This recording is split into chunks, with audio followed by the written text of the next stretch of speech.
semuanya, halo teman-teman.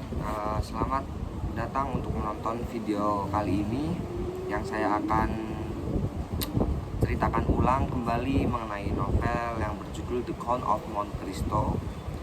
Di sini saya sudah selesai membaca novel tersebut dengan kurang lebih sekitar hampir 3 bulan saya selesai untuk membaca novel tersebut. Di sini saya akan langsung menceritakan singkat saja, menceritakan tentang novel ini dan juga membahas inti-inti masalah dan juga cerita yang penting yang ada dalam novel-novel yang tersajikan di kisah The Count of Monte Cristo. Novel ini berkisah tentang bagaimana seorang pemuda yang dimana dia mengutamakan dengan kejujuran, ketulusan, tapi berakhir dengan sesuatu yang benar-benar tidak disayangkan. Dan juga bagaimana harapan-harapan yang bisa direnggut dalam sekejap tentang bagaimana ketidakadilan yang bisa mengubah seorang manusia, dan tentang bagaimana penderitaan yang sangat-sangat panjang dapat melahirkan sosok yang sama sekali berbeda dari sebelum-sebelumnya. Dan juga cerita ini berpusat pada seorang pemuda yaitu bernama Edmond Dantes. Kita di sini saya biasa nyebutnya itu Edmond. Yang pada awalnya Edmond adalah seorang pelaut biasa, seorang pedagang biasa, manusia yang sederhana, dan juga tanpa ambisi yang sangat-sangat besar, tanpa adanya musuh, dan juga tanpa adanya niat-niat jahat kepada siapapun. Namun dunia itu tidak memperlakukannya dengan adil. Untuk Edmond sendiri, dia juga seorang yang bekerja di dalam kapal. Ya, dia seorang pelaut dan juga pedagang. Dia juga bukan bangsawan, dia juga bukan orang yang kaya, tapi dia orang yang sederhana lah. Dan bukan juga orang yang sangat berpengaruh di dalam lingkungan sekitar. Tetapi ia memiliki sesuatu yang jarang dimiliki orang lain, yaitu sebuah kejujuran dan juga sebuah rasa tanggung jawab yang besar yang dimiliki kepada Edmond. Di suatu saat kapten kapal itu sangat mempercayai Edmond. Bahkan sebelum kapten meninggal pun, sang kapten juga menitipkan sebuah tugas penting kepada Edmond, karena sang kapten yakin bahwa pemuda itu, yaitu Edmond, itu dapat sekali diandalkan oleh kapten itu. Di suatu daratan, Edmond hidup bersama ayahnya, yang dimana ayahnya itu sudah sangat tua dan sering sakit-sakitan, dan juga fisiknya tuh sudah lemah. Ya, layaknya orang-orang tua yang mereka tuh udah susah untuk berjalan, susah untuk ngapa-ngapain tuh udah susah. Tetapi Edmond sendiri ia bekerja keras dan juga untuk memastikan ayahnya itu tidak mengalami kesusahan.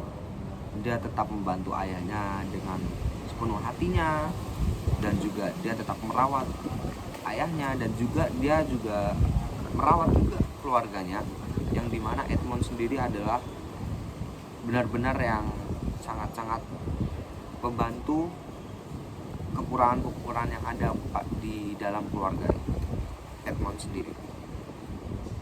Namun tanpa Edmond sadari, kebahagiaan yang sedang diamati banyak sekali diamati oleh orang-orang yang mereka tuh iri kepada keluarga Edmond. Di tempat kerja Edmond ada seorang pria yaitu bernama Danglars. Danglars merasa tersaingi oleh kecakapan Edmond dan takut posisinya itu tergeser dengan Edmond. Lalu ia menyampaikan kebencian yang semakin hari itu semakin dalam.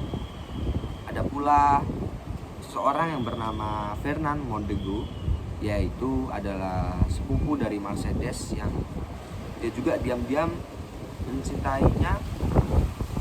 Tapi bagi Bernard, keberadaan Edmund adalah penghalang terbesar dalam hidupnya. Mereka juga bertemu dalam suatu malam, ditemani oleh Kadrus. Kadrus itu sendiri adalah seorang tetangga Edmund yang sebenarnya tahu bahwa rencana-rencana mereka itu salah, tetapi terlalu pengecut untuk mencegahnya. Dengan penuh perhitungan, mereka menulis suatu surat yang anonim, yang itu tuh menuduh Edmund sebagai pengkhianat di negara itu. Surat itu menyebutkan bahwa Edmund adalah pembawa pesan rahasia untuk Napoleon Bonaparte. Bagi hukum Prancis saat itu, tuduhan itu tuh sangat berarti, tuduhan yang sangat berat, bahkan bisa hukumannya itu menjemput ajal. Ya, lanjut di hari-hari yaitu tentang penangkapan dan pemusnahan, hari yang seharusnya menjadi hari yang paling bahagia dalam hidup Edmund berubah menjadi mimpi buruk. Di tengah-tengah persiapan pertunangannya dengan Mercedes, aparat datang menangkap Edmund tanpa penjelasan yang sangat-sangat jelas. Ia dibawa pergi di hadapan tamu-tamu yang terkejut dan keluarganya itu sangat-sangat kebingungan. Ya, di sini benar-benar terbayang di mana Edmund sendiri sedang ada acara yang sangat sakral, yaitu acara pernikahan Edmund dan Mercedes, tetapi malah ada penangkapan dari aparat, menangkap Edmund tanpa alasan yang jelas. Di situ Edmund tidak melawan, tapi Edmund sendiri yakin bahwa semua ini hanya sebuah kesalahpahaman saja. Namun kesalahpahaman itu malah berubah menjadi kehancuran ketika ia dibawa menghadap Gerard de Villefort, yaitu dia seorang jaksa muda yang sangat-sangat ambisius dan sangat-sangat cerdas. Villefort sebenarnya yakin bahwa Edmund sendiri itu tidak bersalah. Tetapi ketika ia mengetahui bahwa surat itu berkaitan dengan ayahnya sendiri, di mana ayahnya adalah seorang pendukung Napoleon, ia dilanda ketakutan. Demi menyelamatkan karir dan reputasinya sendiri, si Villefort membuat keputusan yang sangat-sangat kejam. Tanpa pengadilan, tanpa pembelaan, Edmund sendiri dijatuhi hukuman penjara seumur hidup. Lanjut di fase-fase tahun-tahun keputusan, di mana Edmund dibuang ke Chateau d'If, yaitu sebuah penjara yang sangat-sangat terpencil di tengah-tengah laut.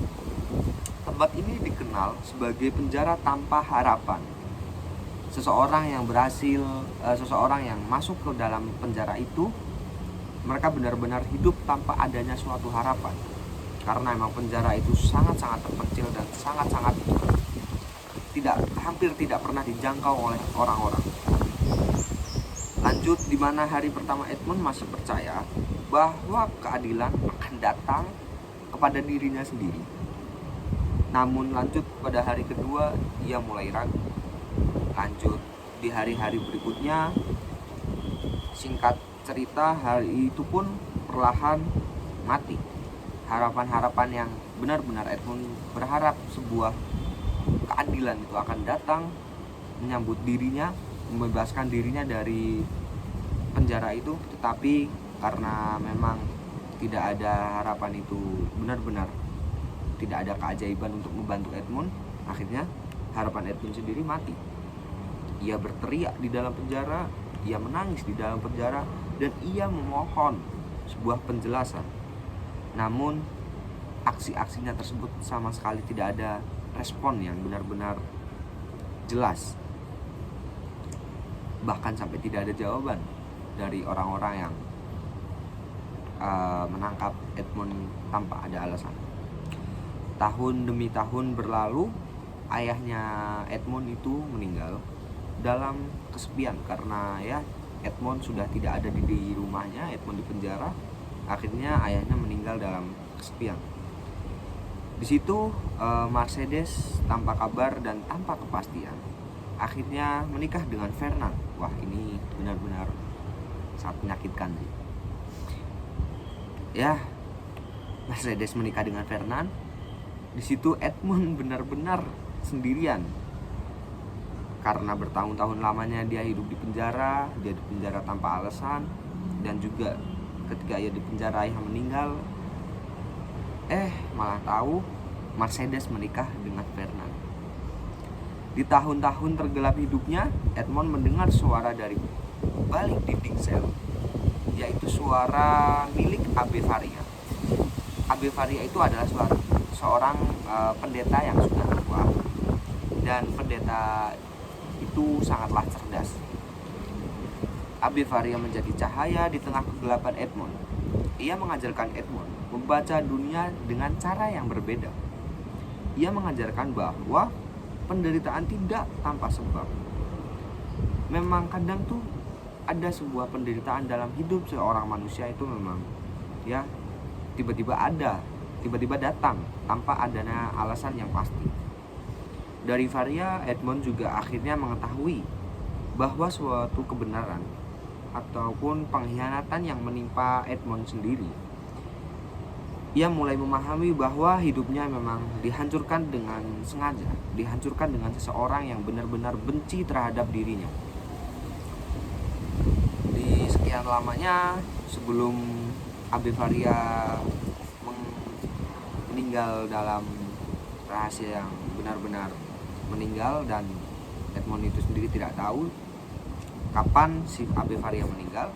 Di situ Abbe Faria mengungkapkan rahasia yang sangat-sangat besar, yaitu harta karun yang ada di Pulau Monte Cristo. Lanjut di cerita ini, saya singkat lagi, mungkin lanjut ke cerita yang tentang pelarian dan kelahiran Monte Cristo, yang dimana dengan keberanian yang luar biasa, tahun sudah berlalu, waktu sudah sangat lama Edmond berada di penjara. Akhirnya Edmond berhasil melarikan diri dengan menyamar sebagai jenazah Abbe Faria. Bayangkan, Edmond menyamar sebagai jenazah Abbe Faria. Abbe Faria itu sendiri adalah seorang pendeta tua.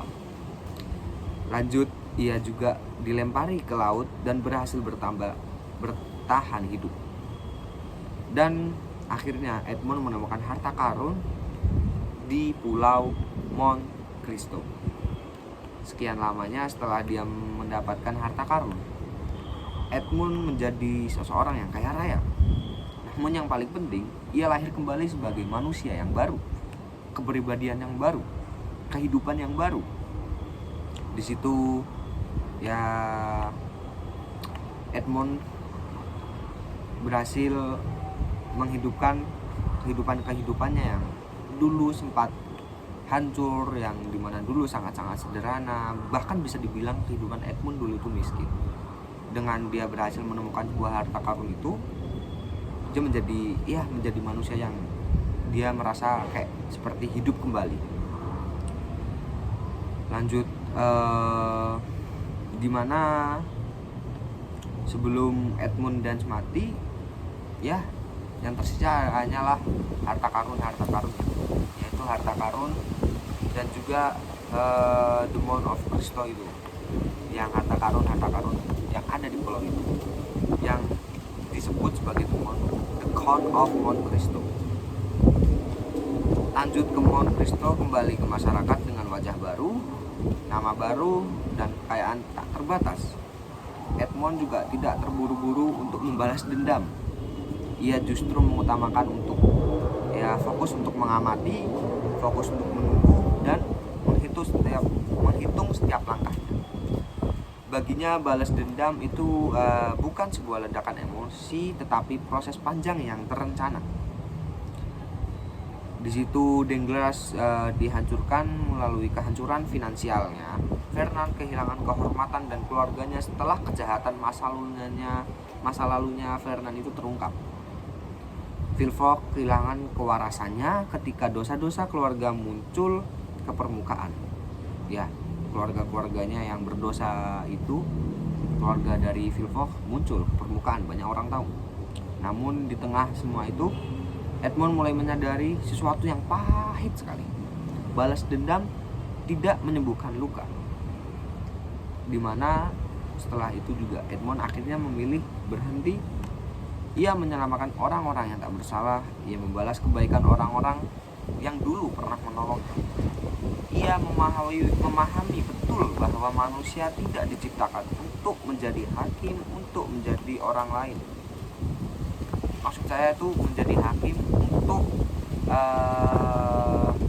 menjustifikasi kehidupan orang lain, di mana orang yang bersalah tapi dianggap tidak bersalah, di mana orang yang tidak bersalah tapi dijustifikasi sebagai orang yang bersalah. Ya, di akhir perjalanannya itu ya Edmond meninggalkan suatu pesan yang sangat-sangat sederhana, dan pesan itu sangat-sangat menyentuh, yaitu pesan yang berkata tunggu dan berharap. Karena seberat apapun penderitaan itu, harapan selalu menjadi alasan manusia untuk tetap hidup dan untuk tetap berjuang di kehidupannya. Oke, ya mungkin ini aja yang bisa aku ceritakan ulang, karena memang sebenarnya cerita dari novel The Count of Monte Cristo itu memang sangat-sangat banyak, dan sebenarnya itu sangat rinci. Ini karena saya singkat, karena emang kalau mau diceritakan full itu memang sangat susah, karena novel The Count of Monte Cristo ini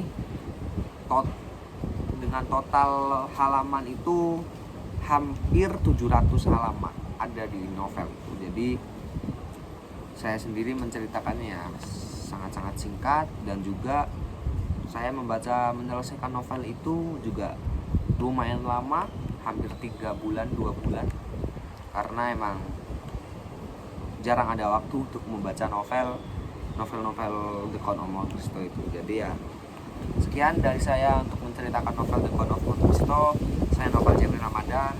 Sekian, terima kasih. Thank you.